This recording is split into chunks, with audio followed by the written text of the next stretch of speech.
Hey guys, how you doing? Hmm. Is it working? Are we live? Yep, we're live. Let me see. Welcome. How you doing, guys? Okay.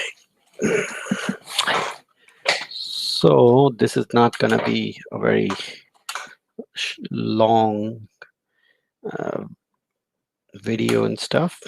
Let me make sure. Oh,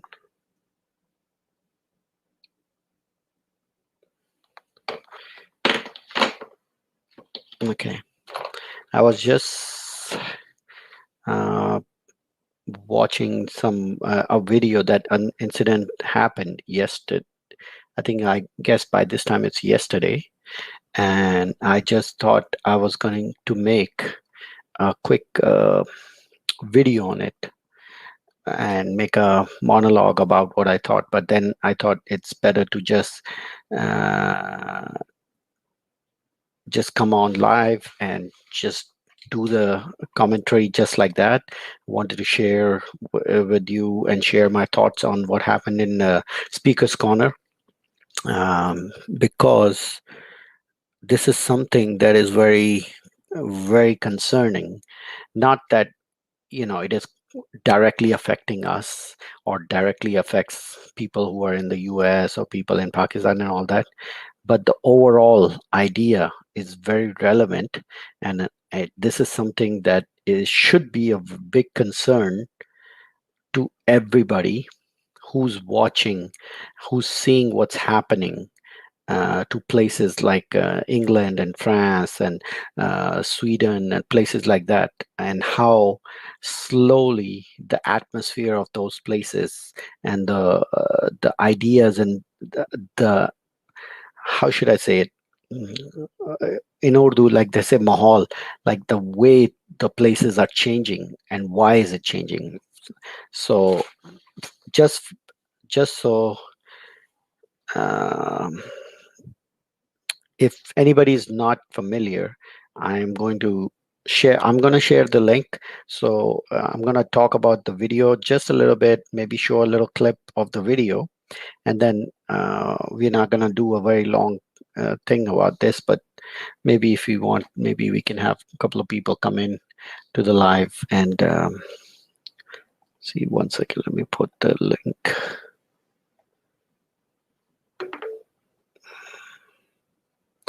Okay, so just for the people who are not familiar of what happened, there's a place in UK, in England, in London, basically, that's called Speaker's Corner. Now, Speaker's Corner is very famous. This is a place in England in London, where people can go, and no matter who you are, no matter what opinions you have a right to speak on those topics openly, and nobody will say anything to you as long as you are just voicing your opinion, and you are allowed to talk about whatever you feel like talking about. You can talk about religion, you can talk about God, Allah, Jesus, you can talk about homosexuality, persecution, you can even talk about how the war in Iraq was wrong, all that other stuff. Anything that you want to talk about, you can talk. Hi Mo, how you doing? So you can talk about that in it. Now, just so you know the history of Speaker's Corner, why it was called Speaker's Corner. This is an English stream, guys. Just to let you know, I'm going to be talking in English, and we're going to be doing the stream in English. So why is this place called Speaker's Corner? This is the place where people who were sentenced to death were brought in and hung. And before they were hung, the person who would be hanging them, or the judge or whatever, would ask them, do you have any last words? So right before a person is killed or hanged, they would allow them to speak something. Right now, the person who's about to be killed or hung, he knows that he's going to die. There is no other chance. Like, this is it, this is the last few moments of his life. So when they used to allow that person to speak, he would literally say whatever is on his mind, because he knew that doesn't matter now, I'm going to die anyway. So whatever he wanted to say, he would say it openly, without any fear, because he knew he was going to die anyway. So they would let him speak. Now that became a tradition, that people, whoever were about to hang, you would ask them any last words, and then they would say their last word. So this is the origin of Speaker's Corner. And this is why over there, anything, people would go there and they would hear raw information from people who are about to die, and they would have no reason to lie, no reason to make up stuff. So they would just speak their mind without fear. And they were allowed to speak that because those were their last words. And that is the tradition. And this is one haven of free speech in London that has always been there by tradition. And I'm just giving you some background on it. Now, for from that time till now, everybody's allowed to speak their mind over there. And so what happened is, Christians come there, speak their mind about Jesus, and they try to apostatize, proselytize their religion, tell people about Jesus, and invite them to Jesus. Now, Muslims go there too, and they set up their dawah, and they have their table, and they have all these preachers over there talking about Islam and all that. And there's heated discussion between the Muslims and Jews and Christians and everybody. And some of these discussions get heated up because, since at Speaker Corner you can actually openly say what you want, then the people don't hold back. They just say it how it is. Now, Hatun Tash is one of the ladies that frequently goes to Speaker Corner, and she is very vocal about her uh, objection to the Quran, objection to Islam. And she's a Christian. She promotes the Christian religion, but at the same time, she is a very main critic, very big critic of Islam, and she talks about Islam. But if you see her videos, I've been watching her for a long time. I've been watching Soko videos and Dawa videos. I've been watching Speaker's Corner. As a matter of fact, that was one of the earliest things that I did when I was questioning the religion, because then you got to hear from both sides of the camp, like how they would defend their position and how what position points they would have. So Hatun Tash would go there. Now, she was, this has happened in 2016, I think, something like that. She and Jay Smith basically showed up on Speaker's Corner with 27 different Qurans, all of them Arabic, and they showed it up to everybody saying, hey, you think there's only one Quran? Look at that, 27 different Qurans. And that basically shocked the people that were there, because most of the people didn't realize there are 27 different Qurans. We were always taught that there's only one Quran. So that's where she got very popular, from popularity. And after that, then the holes in the narrative thing happened with Yasir Qadi, and she would come to the Speaker's Corner with a Quran with holes in it, and she would show it, the Quran, to people saying, hey, there's holes in the narrative, and like that. And she would wear Charlie Hebdo cartoon shirts and come up in Speaker's Corner and ask people questions, provoke them, ask them, like, what do you think about this? What do you think about this ayah? What do you think about the Quran this? What do you think about Hadith this?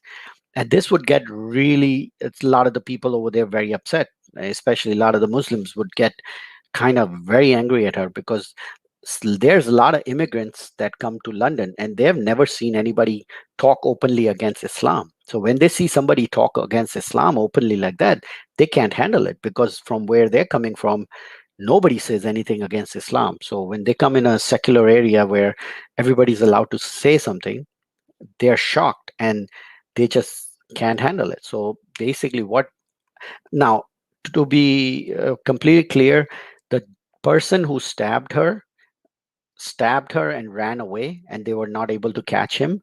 They did grab the knife that he dropped, but the person who stabbed her ran away. So we do not have the person that stabbed her. But so I cannot say if that guy was a Muslim or not. uh, Chances are, based on all the history of Speaker Corner and how what she was wearing, Charlie Hebdo, most likely it was a Muslim who stabbed her. But just like, to be completely honest, he wasn't caught, so we cannot say he was a Muslim or what was the reason for it. But based on the history and all that, it's a good chance that that was the reason why, because he pretty much got upset of what you were saying. Now I'm going to play a video of the stabbing. If you guys can't don't want to see that, please skip the video a little bit or forward, but I'm just going to show you a little clip of the actual thing that happened so that you see what really happened. It is on Pathfinder Films.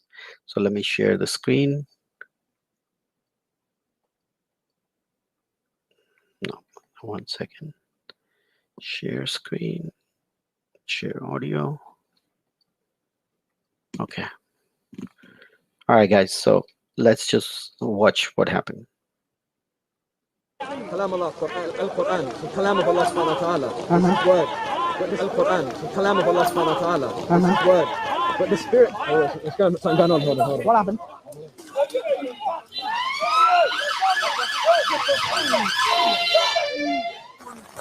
7A, I don't think there's much people here today. I don't think you should come today, man. I think you'll be this. Oh, whoa.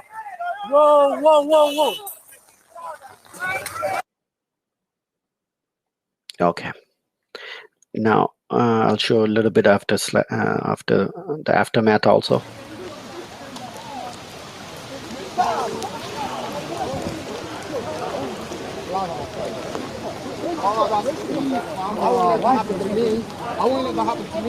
Right. If I do that to any of them, oh my God, Lord, sister.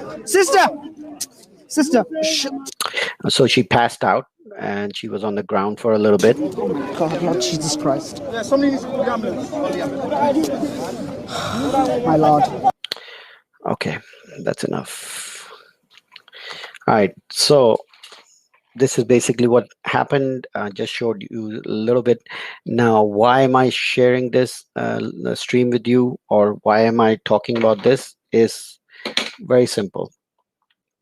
We keep talking about the effect of Islam on people, how they can anybody who criticizes Islam, they cannot handle it, and the reaction to the criticism of Islam sometimes becomes violent and they lash out. Now, do I say all Muslims do that? No. Do I say Islam teaches this, that go stab people? No.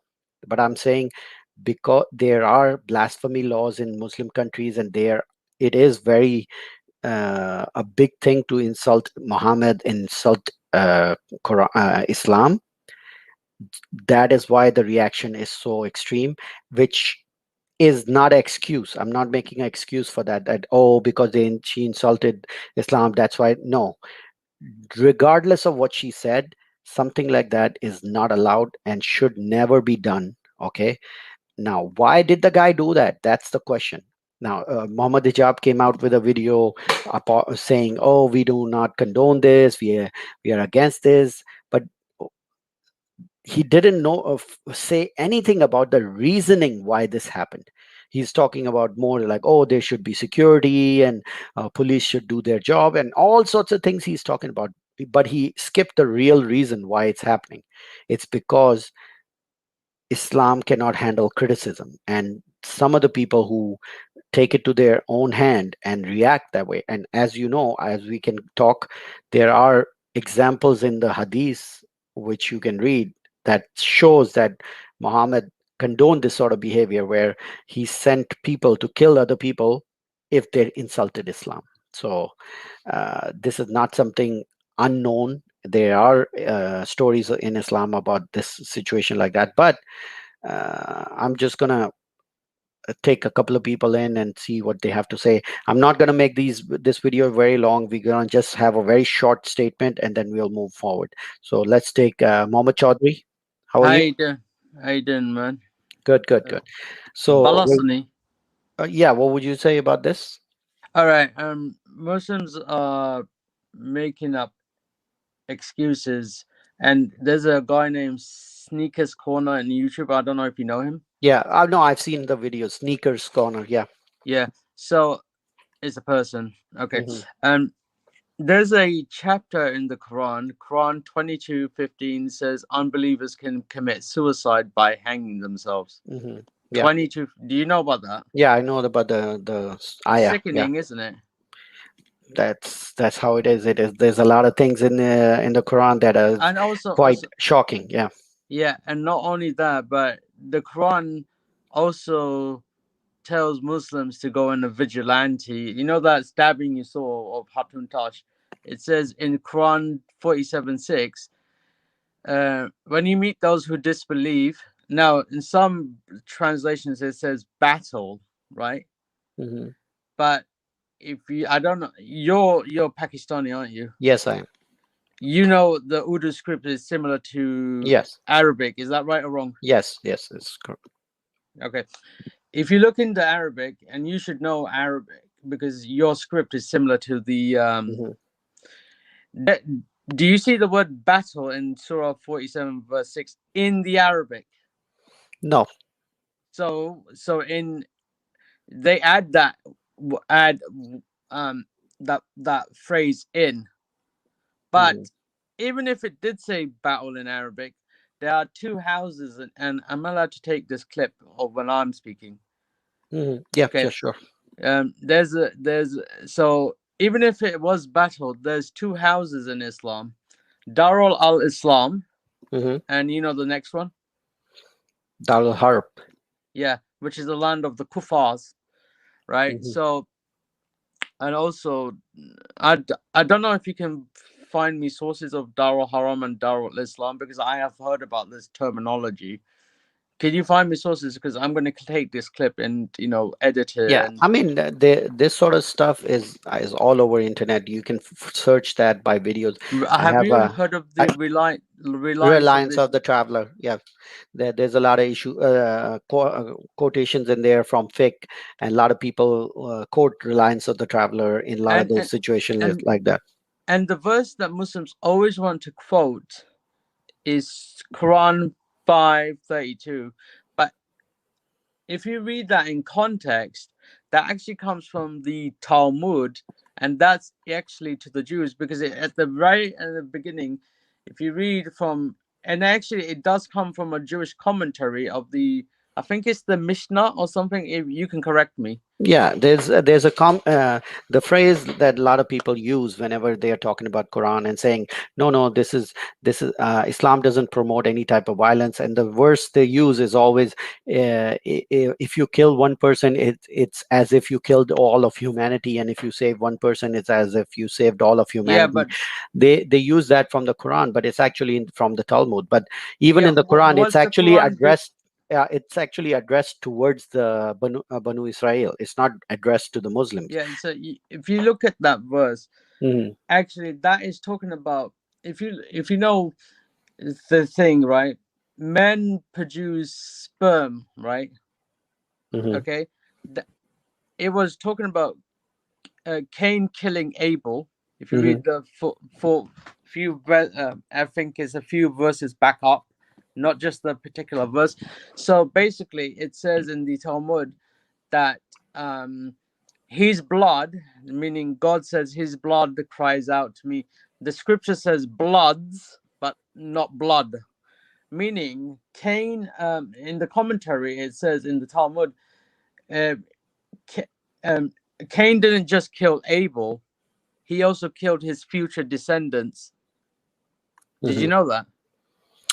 No, I mean, for that, I'm really not too concerned about what it says in that sense, because No, I no, know no. it's But all I'm trying it's to, all I'm adding my to my this. what I wanted to focus on is that in speakers corners, the attack that happened today, what I'm trying to figure out, trying to focus on, is that place Someone's didn't calling use you to, a liar. yeah, some places, I mean, that these sort of violence incident didn't used to happen there. Recently, when there's been a lot of heated up arguments between the Muslims and Christians at speakers of corner, it has become a lot more violent. Oh, And Hatun Tash has been attacked before also, and this yeah, is, yeah. yeah. I get you. But there's a very interesting hadith in sunnah.com. Hmm. It actually says if a there should be no death penalty for a Muslim who murders a disbeliever. Right. Yeah, You because have you seen that yeah, hadith? I've seen it. It's from it's actually also quoted in Reliance of the Traveler, and basically what it says is, since there's gonna be no death penalty on that person because he's killed somebody who deserved to be killed anyway, but he wasn't supposed to kill him because the Amir of the land is supposed to kill him. That wasn't his job to kill him, so that's why it was wrong. But at the same time, since he killed somebody who was supposed to be killed anyway, You mean a it shouldn't disbeliever? be, yeah, it shouldn't be a death penalty on it. So it's like, it's a question of fake and all A- that stuff. And uh, I and mean, not yeah, and I mean, not only these that. are not like things that people implement right now in normal terms. We are That's talking more about, yeah, more of like what people do in real life.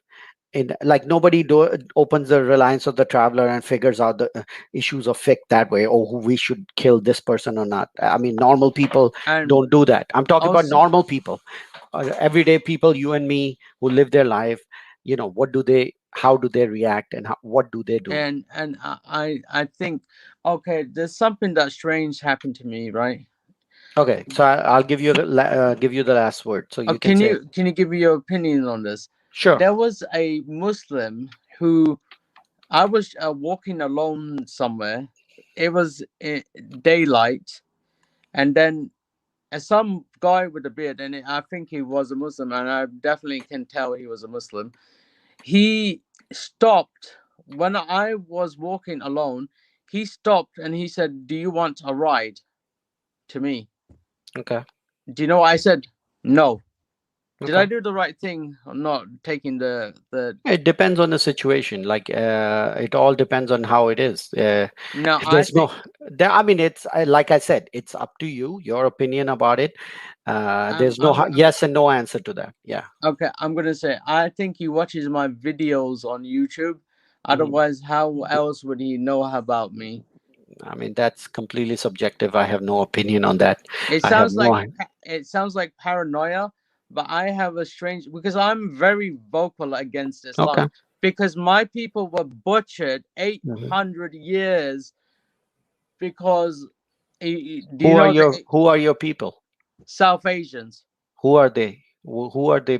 Which who are you talking about? South Asians. What is South Asian to you? What does that mean? South South Asian. Asians are Pakistanis, Bangladeshis, and Indians. So Pakistanis, Bangladeshis, and Indians. Indians, and All of think them it, were. All of them were. Malaysia. So they were all slaughtered by Muslims. They weren't all slaughtered. They were either get slaughtered or convert to Islam. Why do you think most Okay. Pakistanis and most Bengalis are Muslim Well, okay. nowadays? Basically, I know it's just gonna go into a rabbit hole of like weird Could, discussion. could, So I'll let you speak the last word. I'll give you could we have a your closing statement, because all right? I'll Could just we shut it have a down. discussion on this on the next live We stream? can Me, do that. No problem. All right. just you and me, and no one else. Well, And I don't usually do that. It depends on how the situation is. I don't do just one-on-one and just one discussion with them. If it makes sense, I bring in more people. If the discussion goes further and it's beneficial to people to listen to it, then I take it further. But if it's not, no, then it is beneficial because this mm, religion is the sure. most dangerous religion on earth. Okay. All right. Okay, and All my right. last Thanks, word Mohammed. is Appreciate your I input. hope you keep safe. Okay, Thank you very much. No God problem. bless. Oh No man, problem. I should have said that to you. You can say God bless, man. I'm okay with that. But anyway, guys, I'm just gonna shut this down because I don't think anybody's here right now to talk. But whatever happened in Speaker's Corner was the wrong thing, and we should condemn that, and that should not happen. All right, guys.